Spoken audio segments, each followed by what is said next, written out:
BFM Radio Soir, jusqu'à 22h. Zachary Legros. 20h21 sur BFM Radio, les heures du gouvernement Barnier sont comptées. Oui, la motion de censure déposée par la gauche sera débattue et votée demain à l'Assemblée. On en parle avec notre invité ce soir, le député socialiste de la Drôme, Paul Christophe. Bonsoir. Bonsoir. Député socialiste, vous êtes donc concerné par ces mots d'Emmanuel Macron que nous rapportait notre reporter Léopold Audebert depuis l'Arabie Saoudite. Le président qui ne croit pas une seule seconde que des députés socialistes aillent s'amuser à voter une motion de censure avec deux partis extrêmes. Il n'imagine pas que vous vouliez le chaos. Vous faites mentir le président de la République ce soir ? Oui, c'est certainement le cas puisque nous avons signé et déposé cette motion de censure. Donc on la votera demain, bien entendu. Moi, je crois qu'il y a plusieurs points à relever. Le premier, votre éditorialiste à l'instant, Charles Sapin, le disait. Le gouvernement a négocié ces derniers jours, Michel Barnier, directement avec le Rassemblement national. On a, nous, fait des propositions depuis 4 mois qu'on discute du budget, de la sécurité sociale, du budget de l'État. Et sur toutes les propositions qu'on a faites, le gouvernement en a retenu 0.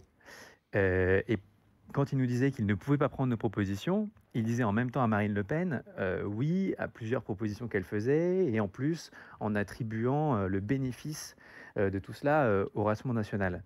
Donc c'est difficile le lundi de dire je négocie avec Marine Le Pen, et le mardi, quand ils se rendent compte que le RN va voter une motion de censure, de se tourner vers les socialistes en disant à propos, vous êtes là, est-ce que vous pouvez ne pas voter la censure ? C'est absolument impossible. Donc les concessions que Michel Barnier a pu faire au Rassemblement national sur le prix des médicaments, par exemple, sur l'électricité, et qui vous séduisent, évidemment, vous socialistes, le fait qu'elles aient été dirigées envers Marine Le Pen, ça disqualifie un hypothétique gouvernement nommé par Emmanuel Macron. Ce qui est, nous, on s'est réjouis qu'il y ait effectivement des propositions reprises que nous faisions aussi. Je signale juste qu'on a tendance à oublier qu'au milieu de toutes ces propositions, il y avait aussi une proposition sur l'aide médicale d'État qui devait être réduite, on ne sait pas très bien comment, ce qui représente une infamie, sincèrement. C'est une reprise directe du programme du Rassemblement national, et c'est dans le budget de l'État probablement 0,1% ou 0,01% des dépenses publiques. C'est-à-dire que c'est ridicule du point de vue de l'effort budgétaire qu'on est en train d'essayer de faire. Donc c'est pas du tout comme ça qu'on va arriver à quelque chose. Et donc c'est pour ça que nous, on va censurer demain le gouvernement. Mais donc le fait que le rassemblement, les appels du pied, si on peut dire, de Michel Barnier envers le Rassemblement national, si Michel Barnier tombe, ce ne sera plus lui qui sera à la tête d'un gouvernement. Vous pourriez donc travailler avec la personne qui lui succédera ? Oui, c'est ce qu'on dit depuis le début. C'est que nous, on c'est pas tout à fait ce que vous disiez cet été. Par exemple, Jean-Luc Mélenchon, votre allié, disait ça sera le programme du NFP, tout le programme, rien que le programme. Oui, on a dit juste après, dans les semaines qui ont suivi, et tout l'été, et depuis 4 mois, on a dit qu'on avait un programme. Nous, contrairement au gouvernement de Michel Barnier, on n'a pas fabriqué une coalition de partis et de gens a posteriori des élections.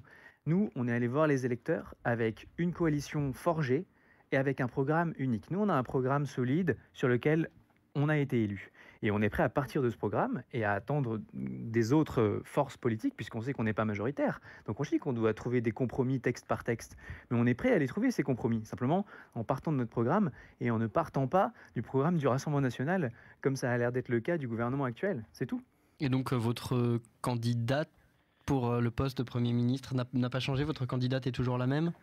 Oui, notre candidate n'a pas changé, mais ça n'est pas le sujet. Ce dont on parle en ce moment et ce qui est clé, on a encore un Premier ministre aujourd'hui, donc je pense qu'il ne faut pas aller trop vite. Et par ailleurs, ce n'est pas à nous de choisir le Premier ministre, c'est au président de la République. On l'a très bien vu cet été, et il ne partage pas ce pouvoir.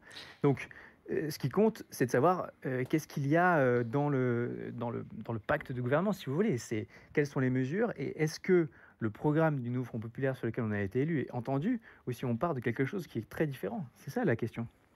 Oui, et donc pour gouverner pour notamment voter un budget, puisque si le 49.3 du gouvernement échoue, cela veut dire que le budget à la fois de la Sécu et de l'État ne sont pas votés. Vous perdriez donc des avancées qui ont été faites malgré tout sur des taxations exceptionnelles, notamment de revenus. Tout ça, ça passe à la trappe.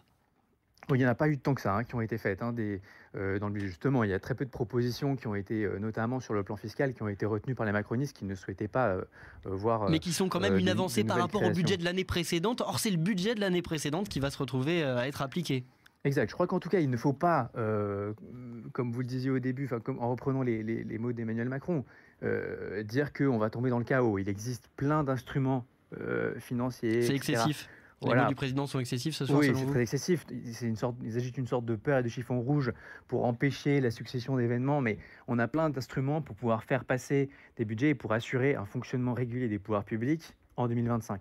Oui, mais Et enfin, ensuite, nous, ce qu'on espère, c'est que le gouvernement qui sera nommé ensuite reprendra davantage de nos propositions, même repartira de nos propositions, et que donc on pourra, vous savez, on peut faire un projet de loi de finances rectificatif dès janvier et avoir dès l'année 2025 des mesures qui seront applicables. Il y a beaucoup d'impôts qui sont collectés en fin d'année, donc on a beaucoup de possibilités pour infléchir vous dites ça, rapidement. c'est pour rassurer les contribuables, notamment les moins aisés, parce que le vote d'un nouveau Bien budget, sûr. ça veut dire qu'on réévalue en fait les barèmes selon l'inflation. Or là, sans réévaluation de l'inflation, les contribuables les plus modestes pourraient se retrouver imposables. Absolument. Et c'est pour ça que ce changement de cap politique qu'on demande, si on l'obtient, ensuite, c'est très rapide et c'est très facile d'infléchir la trajectoire des finances publiques, d'infléchir la trajectoire de certain nombre de politiques publiques telles qu'on le souhaite et telles qu'on le demande depuis 4 mois et sur laquelle nous n'avons pas été entendus jusqu'ici. Paul Christophe, le député socialiste de la Drôme, merci d'avoir été notre invité. Donc vous voterez demain cette motion de censure qui sera débattue dès 16h à l'Assemblée contre Michel Barnier. Merci d'avoir été à notre micro.